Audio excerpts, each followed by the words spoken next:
റോഡിലൂടെ ഇങ്ങനെ നടന്നുകൊണ്ടിരിക്കും. നല്ല സ്ഥലം കിട്ടി എനിക്ക് ഇങ്ങനെ സ്ലോ നടക്കും. ഇവിടെ നടക്കൂലാറപ്പോ നമ്മൾ നേരെ അശർക്കാനൊക്കെ വാരിട്ടാണ് കയ്യണു. തലയിൽ വെച്ചിരിക്കുന്ന സാധനത്തിന് ചാർജ് ഇല്ല. കുറച്ചു ദൂരങ്ങൾക്ക് ശേഷം നമ്മൾ നേരെ മസാല ദോശ കഴിക്കാൻ കൊള്ളാം കൊള്ളാം. അതുപോലെ തന്നെ വൈബൊന്നും ഇല്ലാത്തതുകൊണ്ട് ഊബർ നോക്കിയിട്ട് നമ്മൾ അടുത്ത 2 ബസ്സിൽ നമ്മളെ കൂടിയിട്ട് നേരെ നമ്മൾ റൂമിലോട്ട് സഖാവ് നമുക്കൊരു ബിരിയാണി വാങ്ങി തന്നെ നമ്മൾ നേരെ കോളേജ് പോയി. കുറച്ചു നമ്മൾ കോളേജൊക്കെ ഒന്ന് ഇറങ്ങിയിട്ട് നേരെ പോകും. കോളേജ് അടിപൊളിയാണ് പറഞ്ഞ് നിൽക്കുമ്പോഴാണ് നമ്മൾ ഇപ്പോഴും ഷാഹിദ് ബ്രോനെ കണ്ടിട്ട് നമ്മൾ അവസാനം ഷാഹിദ് ബ്രോനെ കണ്ടുപിടിച്ചത്. നമ്മൾ മണ്ണാർക്കാട്ടുകാരൻ തന്നെ ആവും കൊണ്ട് മുമ്പ് പരിചയമുണ്ട്. ഇന്നത്തെ കൺസേർട്ടിന്റെ മെയിൻ ലക്ഷ്യം എന്ന് പറഞ്ഞാൽ മലയാളി സ്റ്റുഡൻസിനായി നേരത്തിന് വെച്ച് നമ്മൾ പരിപാടിയിലോട്ട് പരിപാടി എന്ന് പറഞ്ഞാൽ ജാതി പരിപാടി കത്തിച്ചു എന്ന് തന്നെ പറയണം.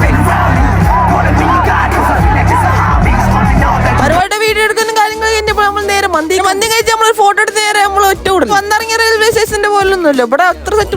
നേരെ നമ്മൾ ട്രെയിനിൽ കണ്ട് കയറി രാവിലെ ആയപ്പോൾ ഒരാൾ എന്റെ എന്തൊക്കെയാണ് സങ്കടങ്ങൾ ഭാഗത്തിന് അറിയില്ല, ഹിന്ദി അറിയില്ല. ബാംഗ്ലൂർ വന്നപ്പോ തന്നെ വള്ളം കിട്ടാത്ത ആടിനെ പോലെ ഞങ്ങൾ ഒന്നാമതെന്ന് പറയുകയാണെങ്കിൽ കുറെ കാലം യാത്ര ചെയ്തു. നാട്ടിലെത്തിയപ്പോൾ ഒരു ഫലൂദം കഴിച്ച് നമ്മൾ നേരെ വീട്ടിലോട്ട് പോയി.